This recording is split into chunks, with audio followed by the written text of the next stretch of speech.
మీ envelope.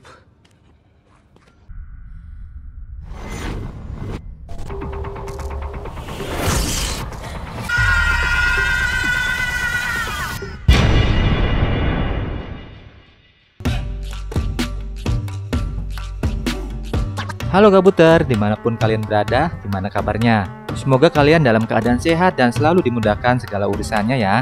Masih bersama saya IP yang selalu setia membawakan alur cerita film India. Kali ini saya akan membawakan alur film berjudul Matu Padalara. Film ini berbahasa Telugu yang diproduksi tahun 2019 dengan plot twist yang cukup apik. Sebelum masuk ceritanya, untuk yang baru gabung jangan lupa klik tombol subscribe biar saya tambah semangat nih bikin alur cerita filmnya. Tanpa banyak basa-basi, kita mulai intro dulu.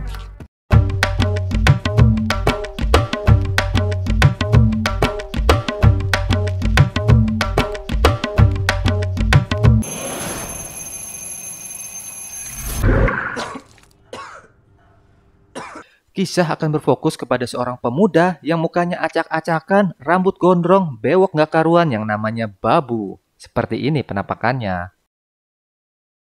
Babu ngekos bareng sama kedua temennya yang namanya Yesu dan Abi. Ini orangnya. Babu bekerja sebagai kurir pengiriman bersama Yesu, sedangkan Abi adalah seorang pengangguran yang kerjanya setiap hari nontonin streaming film. Babu tipe pemuda pekerja keras. Setiap hari ia muter-muter nganterin paketan dari rumah ke rumah tanpa lelah. Tapi sayang, waktu gajian tiba, Babu malah dapat setengah dari gajinya. Dengan enaknya, si bos motong gajinya dengan alasan yang gak jelas. ఏం సార్ సగం జీతం ఇచ్చారు? సగం జీతం ఏంటి? మరి tax cuttings ఉంటాయి కదా, నీ ఆటోగ్రాఫ్ చేయమంట. Ya mau gak mau, daripada Babu gak bisa makan, akhirnya dengan terpaksa ia mau aja dapat gaji segitu. Ngerasa udah dikecewain sama si bosnya, Babu berencana cari kerjaan lain yang bisa untuk mencukupi kebutuhannya sehari-hari. Gaji segitu aja udah pas-pasan, apalagi kalau dipotong sama si bosnya. Bisa-bisa puasa terus ia setiap hari. Melihat kondisi keuangan Babu yang lagi kembang kempis, si Yesu merasa kasihan. Ia berjanji akan ngajarin gimana caranya dapetin uang sampingan biar si Babu bisa memenuhi kebutuhannya sehari-hari. Dengan syarat, ia harus mau ikut nganterin paketan bareng sama si Yesu. Di keesokan harinya, si Babu ngikut Yesu nganterin paketan bareng. Si Yesu mulai ngajarin tuh gimana caranya dapat duit dari pelanggan. Mau tahu gimana caranya Yesu dapat duit dari pelanggan? Kurang lebih caranya seperti ini. Sir ఒక 500 తక్కువ ఉన్నాయి సార్. అవునా? అవును సార్, కావాలంటే మీరే కౌంట్ చేయండి. అవునే. సార్ లెక్కలో వీక్ అని. Ternyata begitu. Jangan ditiru ya. Yuk kita lanjut. Di keesokan harinya, Babu bangun pagi-pagi. Terus ke tukang cukur buat ngerapihin rambut dan bewoknya yang udah gak karuan. Babu merubah penampilannya jadi lebih rapi dan berangkat kerja nganterin paketan seperti biasa. Babu ngantar 3 paketan ke Mansion Heights, sebuah apartemen di pinggiran kota. Begitu nyampe, ia langsung parkirin motornya di tempat parkir dan mengecek kiriman yang bakal dianterin. Tiba-tiba, ia ditabrak sama motor yang dikendari oleh seorang cewek yang lagi buru-buru. Cewek ini namanya Mira. Setelah selesai ngeberesin paketan yang berantakan, si Babu pun pergi menuju alamat paket yang akan diantar. Pas mau di jalan, ia nemuin sebuah amplop yang jatuh dengan nama Tejaswi Tota.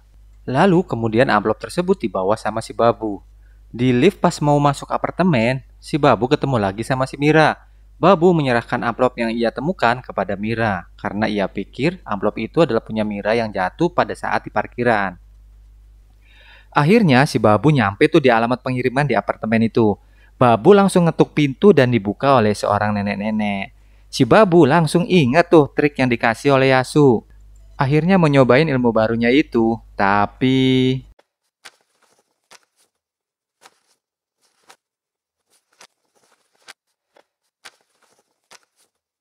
ternyata trik yang dikasih oleh Yasu itu nggak semulus perkiraannya.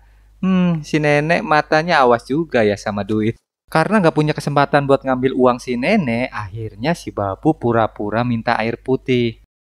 Tanpa membuang kesempatan, si Babu langsung tuh ngambil uang nenek terus nyelipin ke dalam kaosnya. Setelah selesai minum, si Babu pun mulai melanjutkan triknya.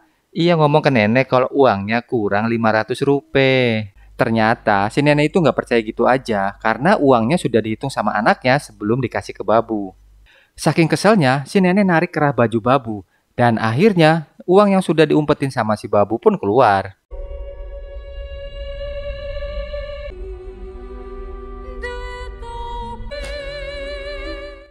Yah, ketahuan deh. Si nenek kontan langsung ngamuk tuh. Narik baju Babu sampai bulu dadanya juga ikutan ketarik. Saking semangatnya, si nenek itu pun lalu terjatuh di lantai dan diam tidak bergerak. Sontak, Babu langsung bengong dan panik. Ngeliat si nenek udah tergeletak kaku di lantai. Akhirnya si Babu masuk ke rumah untuk memastikan kondisi nenek. Ia kaget pas ngecek si nenek ini udah nggak bernafas. Karena takut disalahin, si Babu langsung keluar untuk kabur dari apartemen itu. Pas di jalan, si Babu kepikiran lagi sama si nenek.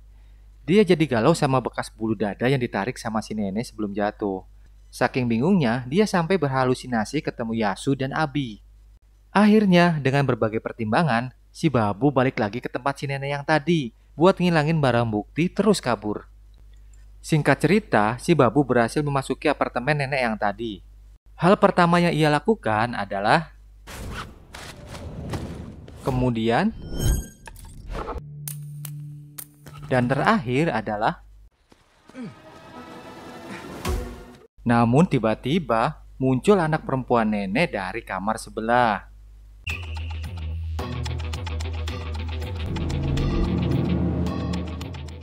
Semua rencana yang sudah disusun akhirnya berantakan. Si Babu lantas pergi ke kamar mandi untuk bersembunyi. Dari balik pintu muncul security apartemen. Dia sengaja dipanggil anak perempuan si nenek untuk memperbaiki shower kamar mandinya yang rusak.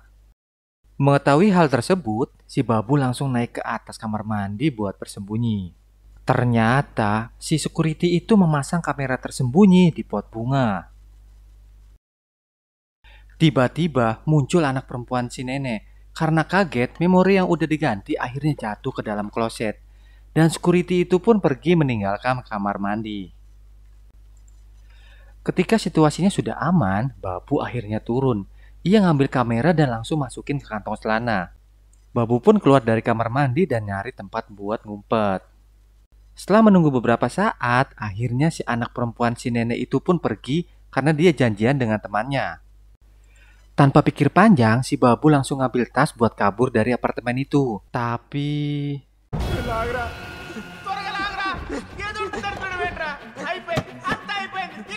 ternyata pintunya dikunci dari luar. Babu mencoba menelpon Yasu dan Abi untuk meminta bantuan. Tetapi mereka berdua tidak bisa dihubungin. Ia semakin panik dan frustasi. Akhirnya si Babu masuk ke kamar anak si nenek. Terus ngirim pesan WA ke grup kosan kalau ia kejebak di apartemen Mansion Heights. Setelah beberapa lama, tiba-tiba khichdi కుడు ఉంది తింటావా కొంచెం వాటర్ ఇవే బాబు. si anak perempuan nenek tadi datang bersama seorang cowok yang namanya Raffi, nggak pakai Ahmad. Takut ketahuan, si Babu langsung ngumpet ke kolong kasur.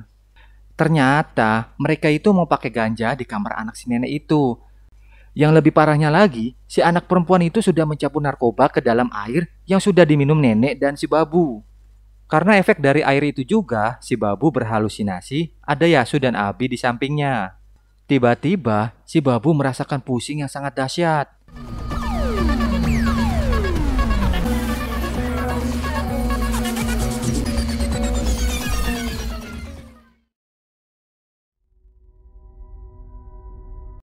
Babu akhirnya bangun dari pingsannya. Begitu sadar, ia berada di samping mayat dengan darah berceceran di lantai. Ia berusaha bangun dan kabur dari apartemen itu. Di pintu masuk, Babu ngelihat sebuah kamera CCTV.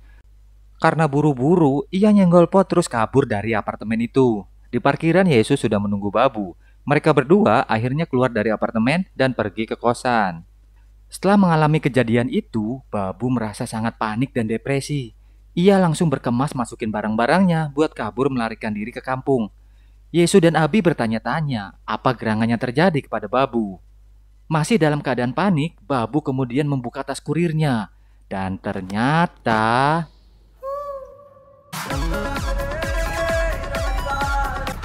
నేను లేపే మంది ఒక్కనోటే కదరా si Babu kaget bukan kepalang. Di dalam tas itu berisi uang yang sangat banyak.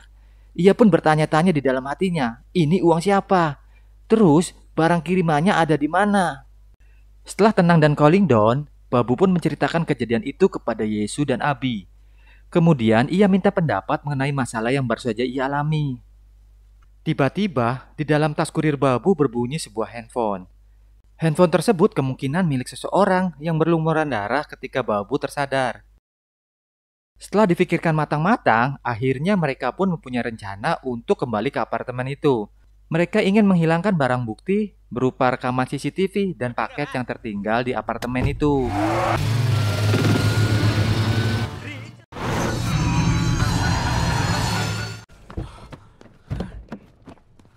Sesampainya di sana, mereka pun langsung menuju ke apartemen milik sang nenek.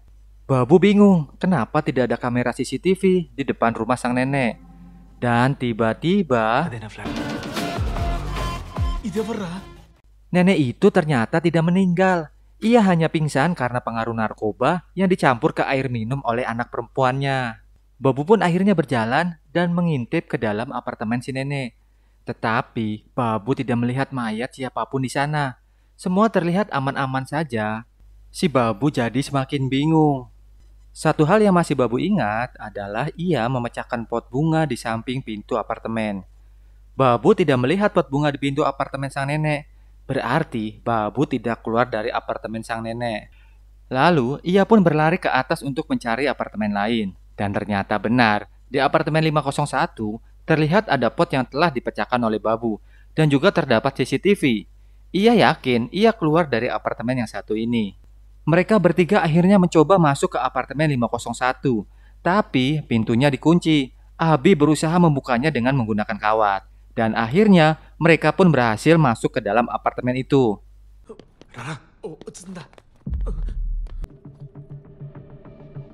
Seven చూసిన తర్వాత కూడా హ్యాపీగా ఉన్న నిన్నే చూసాను రా Ada mayat di dalam apartemen itu. Mereka bertiga pun fokus untuk mencari paket milik Babu yang tertinggal di sana. Yesu mendengar suara aneh dari balik rak buku. Lalu mereka bertiga pun akhirnya mencoba untuk membuka rak buku tersebut. Ternyata ada pintu rahasia di sana. Karena penasaran, akhirnya mereka masuk dan menemukan ఈడెవడో నేచర్ లవర్లో ఉన్నాడు రా ఇంట్లోనే మొక్క ternyata tempat tersebut adalah pabrik pembuatan narkoba dan obat-obatan terlarang. Babu akhirnya menemukan paket yang dicari-cari. Tiba-tiba Yesus dikejutkan oleh kemunculan sosok wanita yang memegang kakinya. Ternyata wanita itu adalah Mira. Ia adalah orang yang nabrak Babu ketika ada di parkiran. Babu baru teringat kata-kata Raffi ketika berada di dalam lift. Dan baru sadar kalau apartemen 501 adalah apartemen milik Raffi. నాకెలా తెలుస్తుంది sir Ia juga ingat kalau udah naruh kamera di bawah tempat tidur anak si nenek. Babu pun lantas pergi menemui satpam dan meminta tolong untuk bisa masuk ke apartemen milik si nenek itu. Babu juga mengancam satpam karena sudah meletakkan kamera pengintai di kamar mandi anak si nenek. Satpam yang udah ketahuan belangnya mau gak mau nurutin si Babu. Akhirnya mereka pun masuk ke apartemen si nenek terus ngambil kameranya. Setelah melihat rekaman dari kamera itu, akhirnya semuanya terungkap. Ketika Babu tertidur, Raffi memasukkannya ke dalam tas kurir lalu membawanya ke apartemen 501. Ternyata itulah kenapa dia bisa keluar dari apartemen 501. Mira sudah bangun dari pingsannya. Tiba-tiba ia menyandra si Abi. Babu langsung memukul Mira dari belakang dan mengikatnya di kursi. Ia memaksa Mira untuk menceritakan apa yang sebenarnya terjadi. Mira pun mulai bercerita.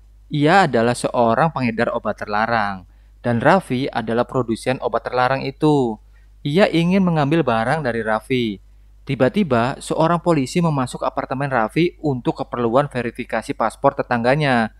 Polisi itu curiga dengan bubuk putih yang ada di dalam hidung Raffi. Lalu, polisi itu pun menggeledah apartemen Raffi.